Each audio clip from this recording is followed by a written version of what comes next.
Hello my dear children, welcome back to the Brain Root series by Amit Publishing House. Children, I am Vandana and we are doing grammar of class 7th. So children, here this is a book and the name of a book is Grammar Glitter Odyssey. Today we are going to start with chapter number 5 and the name of the chapter is Adverbs. So let's start this chapter. An adverb is a word that adds something to the meaning of a verb. So adverb क्या होता है? वो words होते हैं जो verb के meaning में कुछ add कर देते हैं. Means आप ये कह सकते हो कि वो verbs के बारे में हमें और भी ज़्यादा information देते हैं. An adjective के बारे में बताते हैं और another adverb या फिर किसी और adverb के बारे में बताते हैं. For example, A traveler walked briskly. एक traveler जो है चल रहा है. कैसे चल रहा है? You ask me, कैसे चल रहा है? So the answer comes briskly. बहुत ही briskly चल रहा है. So it is an adverb, briskly word. Next example is, today I faced a very difficult situation. अब यहाँ पे आपसे पूछा जा रहा है कि कैसी सिचुएशन थी, कितनी डिफिकल्ट थी, तो आपने बोला वेरी डिफिकल्ट. तो वेरी वर्ड यहाँ पे हमारा क्या हो गया? Adverb. In this chapter we are going to learn about manners, time, quantity, formation, comparison, place, frequency, interrogative and position adverbs. Let's start with kinds of adverbs. There are 6 kinds of adverbs. Adverbs को हम 6 parts में आप कह सकते हैं, divide कर सकते हैं. First one is adverb of manner. It tells us about the manner of an action. ये क्या बताता है हमें? Action के manner के बारे में बताता है. And इसे हम how adverb भी कहते हैं. हम क्या करते हैं? Verb से question पूछते हैं. How, कैसे, तो जो भी आंसर निकल के आएगा वो हमारा एडवर्ब कहलाएगा. For example, the man spoke angrily.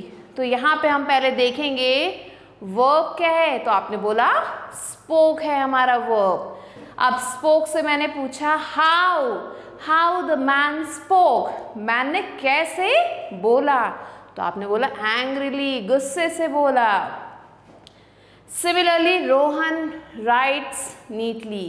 Rohan लिखता है. कैसे लिखता है वो, तो आपने बोला neatly. So यहाँ पे जो blue words है ये हमारे adverbs हैं.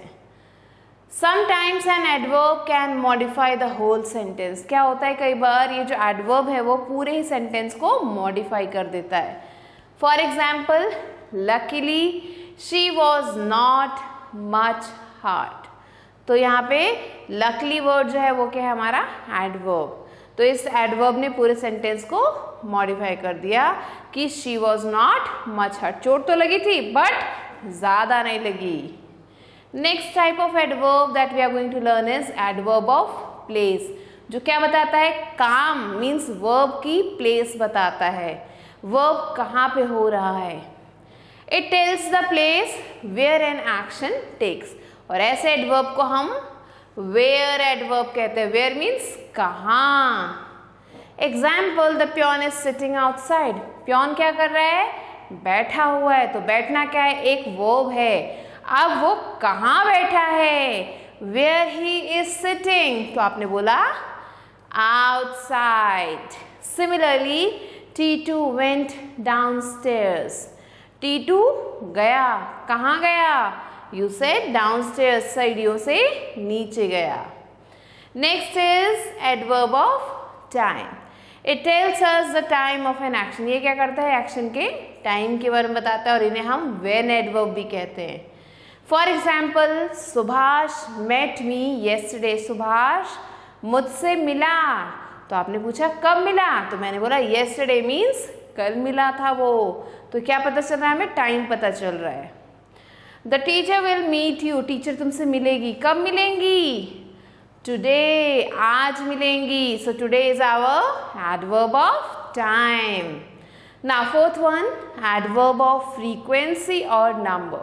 So यहाँ पे frequency का मतलब होता है कोई भी काम हम कितनी बार कर रहे हैं. मैंने दिन में 3 बार खाना खाया या 4 बार नहाने गया. So क्या है, ये frequency बता रहा है. So adverb of frequency या फिर number हम यहाँ पे पढ़ेंगे. It tells the frequency of an action. Action की frequency को बताता है. How often और how frequently.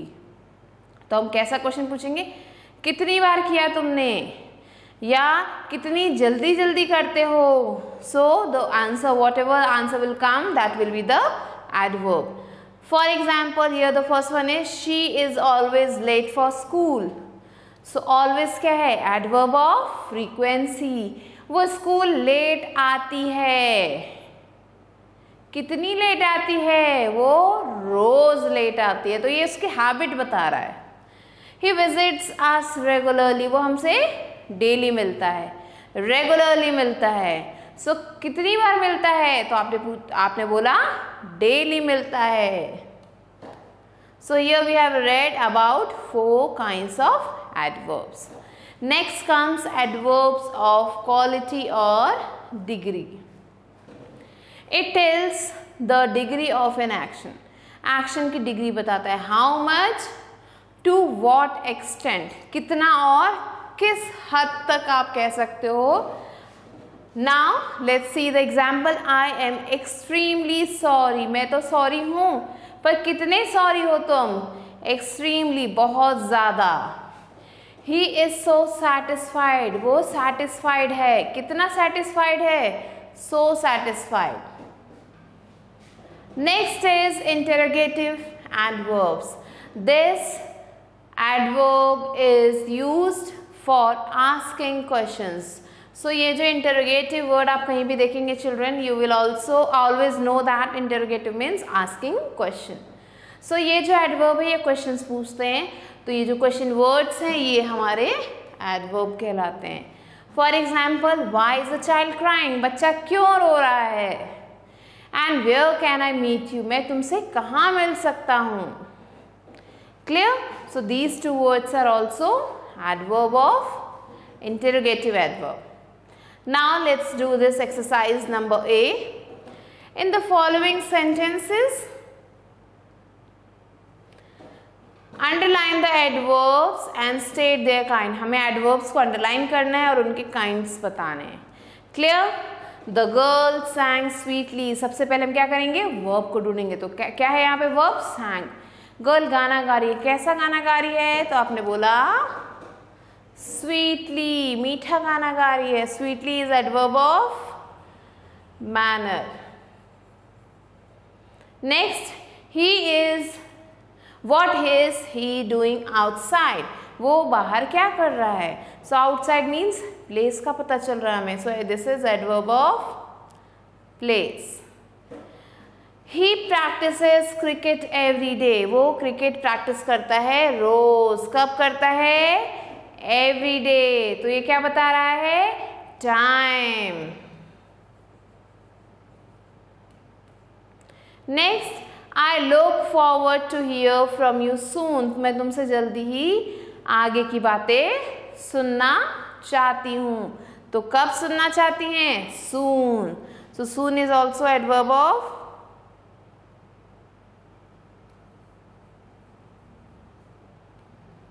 So soon is also adverb of time. So similarly children, you have to complete question number 5 to 8.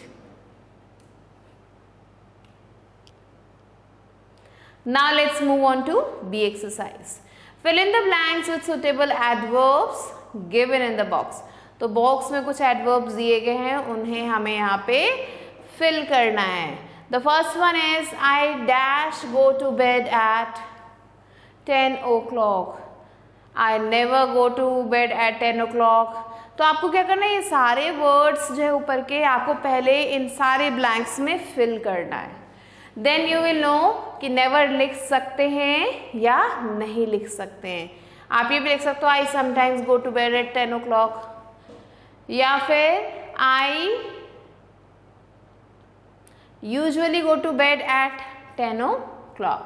So children इनमें से कोई भी आ सकता है, लेकिन हमें इस बात का ध्यान देना है कि जो बाकी हैं उनमें भी कोई अप्रोप्रिएट वर्ड होना चाहिए. So you can write down the numbers here. I am going to do 2 or 3. So I am writing usually. बाकी आप देख लेना which one is appropriate. I usually go to bed at 10 o'clock. Next, I have dash been to USA. मैं USA never, कभी भी नहीं गया. Never been to USA. He would fly to Australia. वो ऑस्ट्रेलिया के लिए उड़ेगा. कब उड़ेगा? Soon. He used to eat dash when he was a kid. So वो क्या खाता था? He used to eat a lot when he was a kid. So children, I have done 4. The rest of the questions you have to do yourself. Next is formation of adverbs. Adverbs को कैसे form किया जाता है? First point says most adverbs are formed by adjectives by adding ly.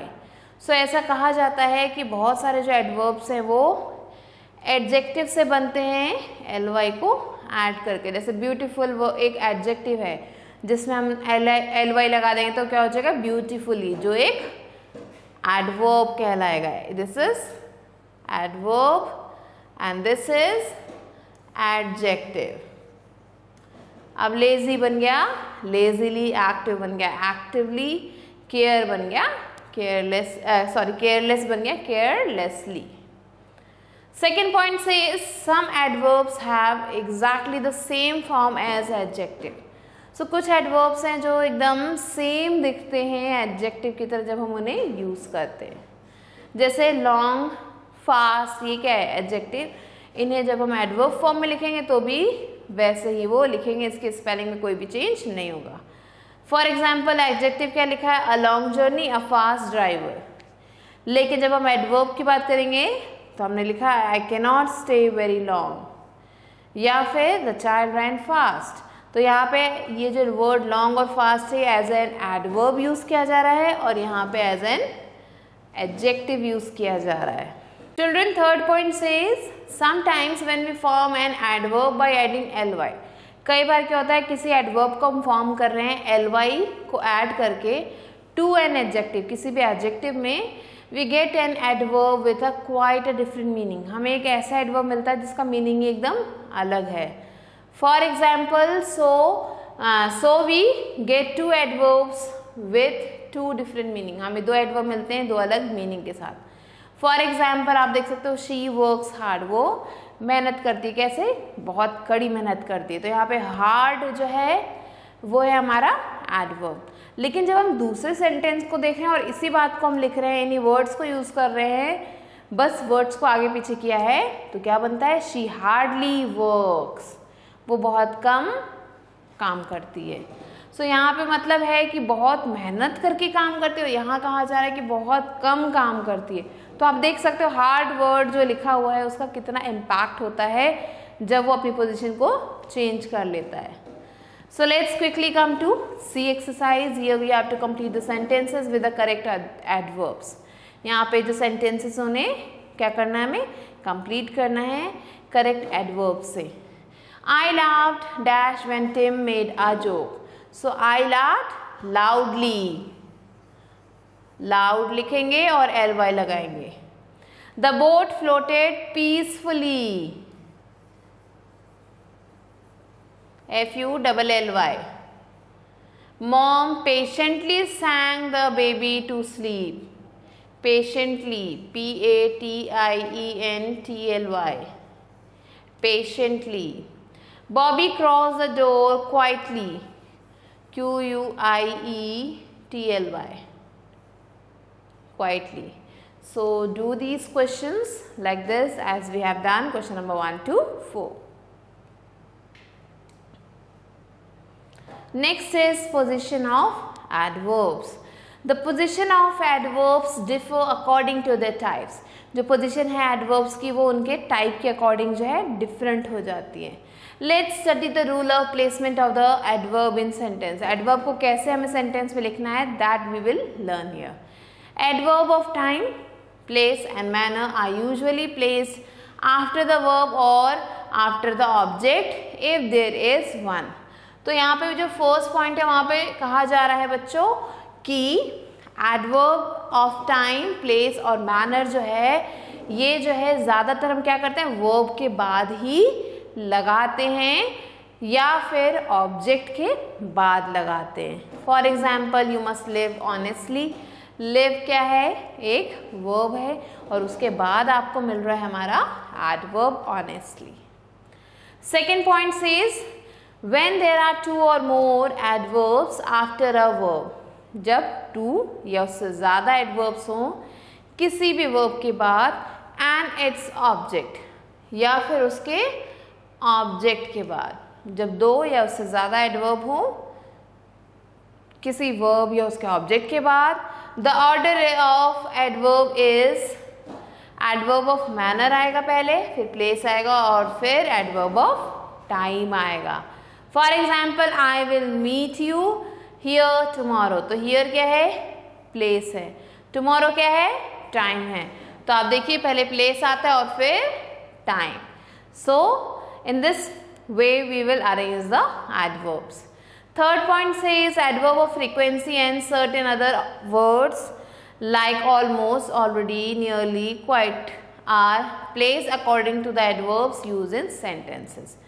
तो ये जो adverb of frequency जिसके बारे में भी पढ़ा था उस वो क्या कह रहा है, इसके अलावा जो ये जो वर्ड्स लिखे हुए हैं ये जो है प्लेस किए जाते हैं वर्ब के according. Fourth point says adverbs are usually put between subject and the verb. Adverbs को आप देखोगे हमेशा सब्जेक्ट और वर्ब के बीच में लगाया जाता है। If the verb consist of one word that is it is not a verb phrase. For example आप देख सकते हो आई यहाँ पे हमारा सब्जेक्ट है, सिंग क्या है हमारा वर्ब, दोनों के बीच में आपने देखा कि एडवर्ब को लगाया गया है। तो ज़रूरी नहीं कि एडवर्ब हमेशा लास्ट में आए। Fifth point says if there is more than one word in a verb phrase. अगर एक से ज़्यादा वर्ड हो वर्ब फ्रेज में, अगर एक से ज़्यादा वर्ड हो वर्ब फ्रेज में, the verb is put after the first word. जो वर्ब है द एडवर्ब जो है उसे जो है फर्स्ट वर्ड के बाद लगा दिया जाता है। For example, Saurabh has just scored his first century. अब आप देख सकते हो has is also and scored is also a verb. So यहाँ पे जो है अब इन दोनों के बीच में जो है एडवर्ब लगा है just. Six point is if the verb in a sentence are is am are. अगर किसी भी सेंटेंस में वर्ब इज एम आर है, adverbs are placed after the verb. Adverb को हमेशा उस वर्ब के बाद लगाया जाता है। He is always running late for school. वो हमेशा स्कूल से के लिए देर हो जाती है उससे। Seventh point is an adverb is generally placed between the auxiliaries have to and used to। और जो adverbs है उन्हें ज़्यादातर हम have to और used to के बीच में लगाते हैं। For example, I usually have to before लगाते हैं। So example is I usually have to get up at 5 PM। तो आप देख सकते हो have to के पहले हमने usually लगा रखा है जो कि एक adverb है। The adverb enough is always placed after the word it modifies। So ये जो enough word है ये क्या करता है, जिस word में it is always placed after the word, उस word के बाद हमेशा लगाया जाता है जिसको ये modify कर रहा है। Is this accommodation suitable enough for you? And he is foolish enough to disobey his father। So these are the two examples। Now children, let's move on to D exercise। Here what you have to do, you have to just put a slash। आपको slash mark लगाना है where the adverbs given in bracket must be placed। जहाँ पे भी adverb जो bracket में दिए हैं इन्हें हमें लगाना चाहिए। So when we were young we went camping in the hills। सो यहाँ पे हमें ऑलवेज वर्ड को लगाना है. कहाँ पे लगाएंगे? When we were young, we always went camping in the hills.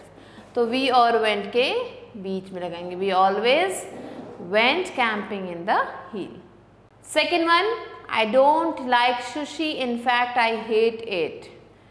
Really word को हमें इसमें डालना है. तो हम यहाँ पे क्या सेंटेंस बनेगा? I don't like sushi, in fact I really hate it. तो आई और हेट के बीच में हम लिखेंगे really. Third one, he is so busy that he eats at home on weekdays. अब इसमें नेवर वर्ड लगाना है. कहाँ लगाएंगे हम? He is so busy that he never eats at home on weekdays. So like this children complete these 3 questions.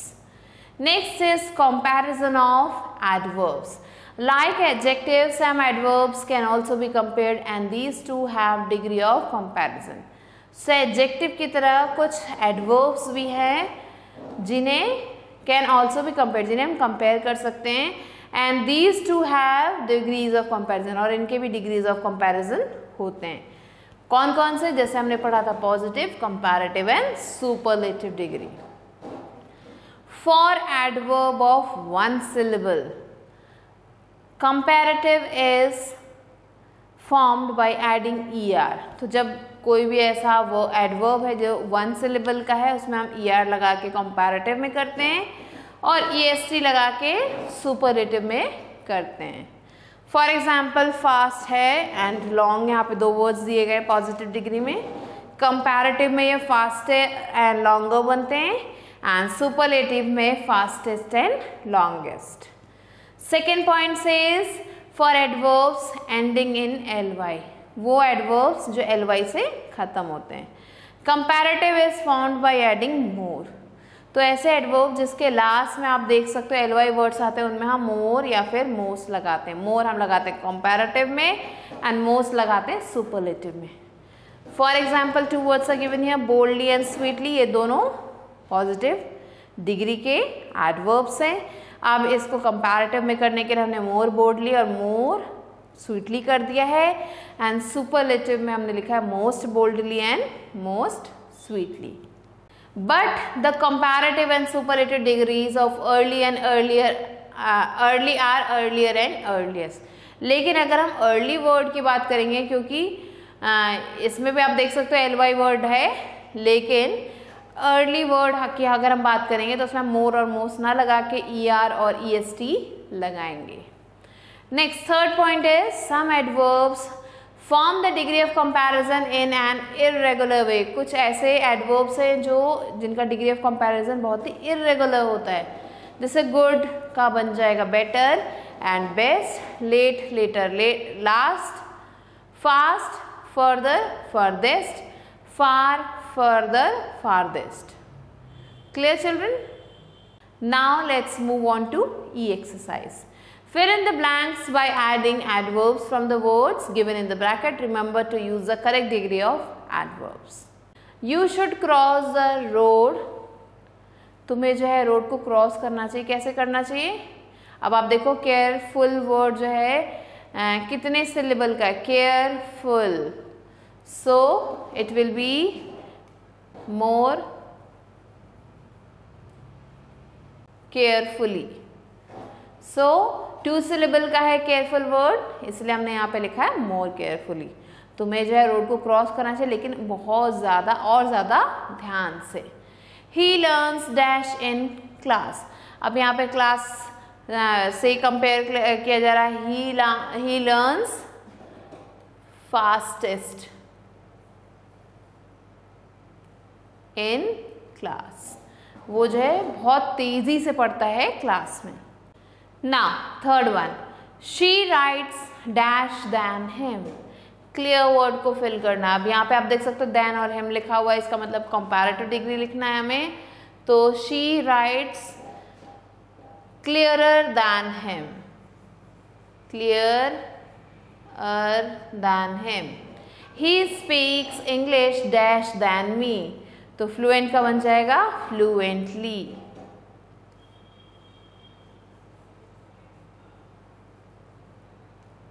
Fluently. So we have done, children, 4 questions like this. Complete question number 5 to 10. Now let's move on to the next question, which is question number F. Here you have to form adverbs from these adjectives and write them in the correct box. तो हमें यहाँ पे कुछ words दिए गए हैं, इनसे क्या बनाना है, हमें adverbs बनाना है, ly और ily words लगा के इनके साथ एंड राइट इट हियर। तो जेंटल बन जाएगा GENTLY, जेंटली। बिजी में y है तो y का बन जाएगा I, तो हो जाएगा BUSILY, बिजीली। पोलाइट बन जाएगा politely, POLIETLY।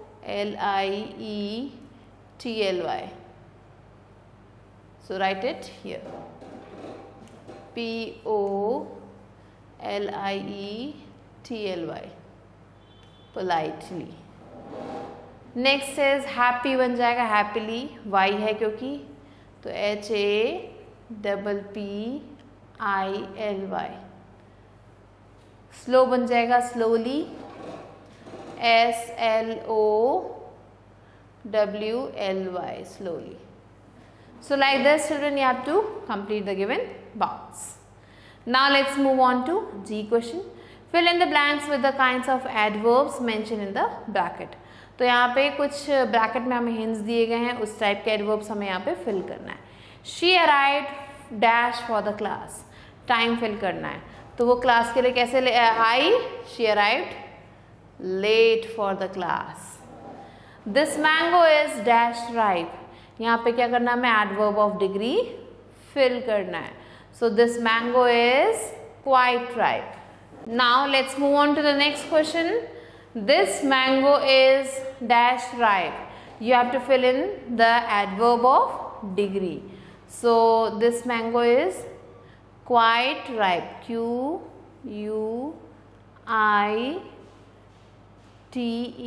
quite ripe. Next is he walked dash in the direction of the school. Adverb of manner fill करना है, तो डायरेक्शन स्कूल की तरफ जा रहा है. He walked quietly लिख दीजिए, QUIETLY, quietly in the direction of the school. The grains were scattered. अब यहाँ पे place लिखना है, everywhere, everywhere. Clear, children? So like this you have to complete this exercise. So complete from question number 5 to 10. So children, with this we have completed the chapter adverbs. I hope that you understood whatever we have learned here. You have to complete the given work, and I'll be meeting you soon with a new video. Till then, stay elated and thanks for watching.